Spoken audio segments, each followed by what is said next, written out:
Evangelho segundo Mateus. O Evangelho de Mateus ocupa o primeiro lugar entre os evangelhos, por ser o mais completo, composto conforme um plano bem claro. Presta-se muito bem para a catequese. Imbuído de uma preocupação constante pela comunidade de fé, é o Evangelho eclesial por excelência. A Igreja dos primeiros séculos considerou Mateus o primeiro Evangelho.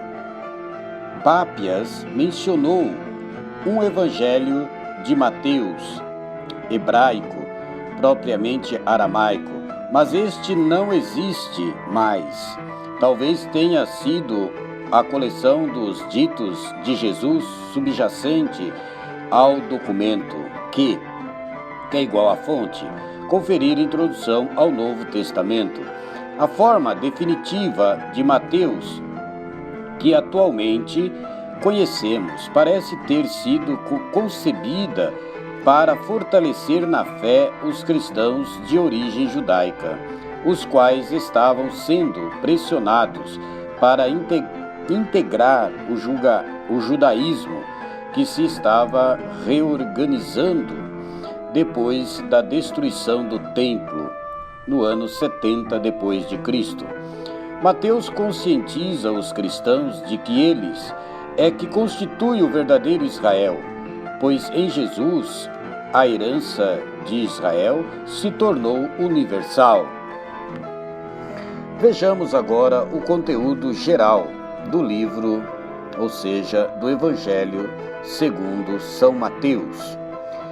Mateus se caracteriza pelos 5 sermões, que depois do Evangelho da infância, podemos conferir nos capítulos 1 e 2, permeiam a narrativa da vida, morte e ressurreição de Jesus.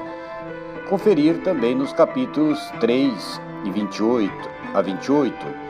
Admite-se geralmente que esses 5 sermões são uma alusão aos 5 rolos da lei de Moisés, pois o Evangelho como um todo quer mostrar que ser discípulo de Jesus é a maneira verdadeira de realizar o objetivo da lei. Viver segundo a vontade de Deus. Jesus ensina a compreensão plena da lei. Conferir Mateus 5, 17 a 20.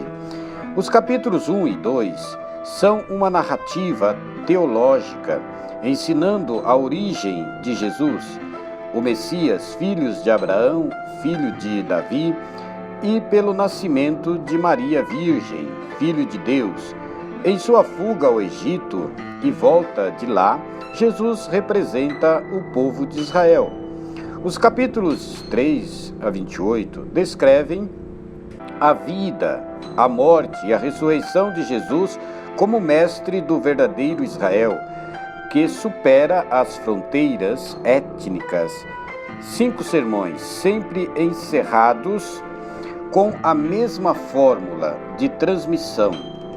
Conferir capítulo 7, 28, também o capítulo 11, 1, capítulo 13, 53, capítulo 19, 1, capítulo 26, 1. Permeiam essa descrição.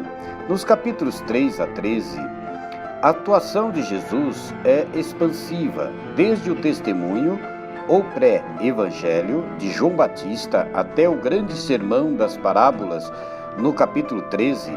A partir do batismo por João, Jesus anuncia o reino de Deus a seu povo na Galileia. Conferir capítulos 3 e 4. Na atividade de curas e na pregação exemplificada no Sermão da Montanha, em que Jesus interpreta a lei de Moisés, conferir capítulo 5, capítulo 7. A montanha lembra o Monte Sinai. Ele mostra o reino de Deus pelas curas e pelo perdão, conferir capítulo 8, 9.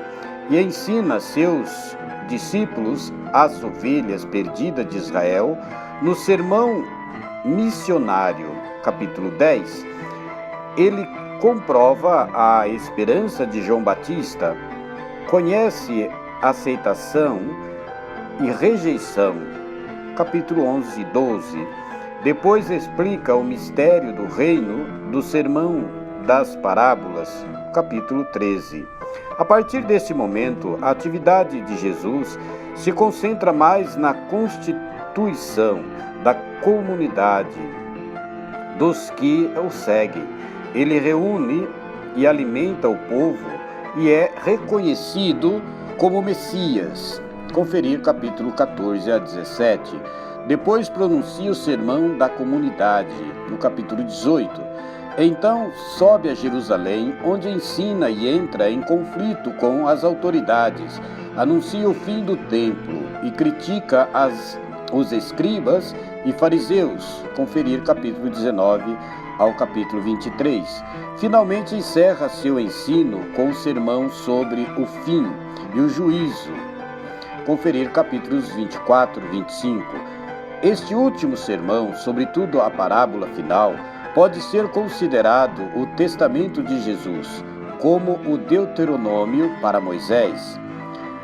O critério do juízo de Deus, que ele, como Filho do Homem, presidirá. O relato da paixão, morte e ressurreição, conferir capítulos 26 ao 28, encerra o Evangelho culminando na missão de tornar discípulos todos os povos, conferir capítulo 28, 20. Vejamos agora os temas específicos do Evangelho de São Mateus. Primeiro, Jesus Mestre e o escriba no reino de Deus.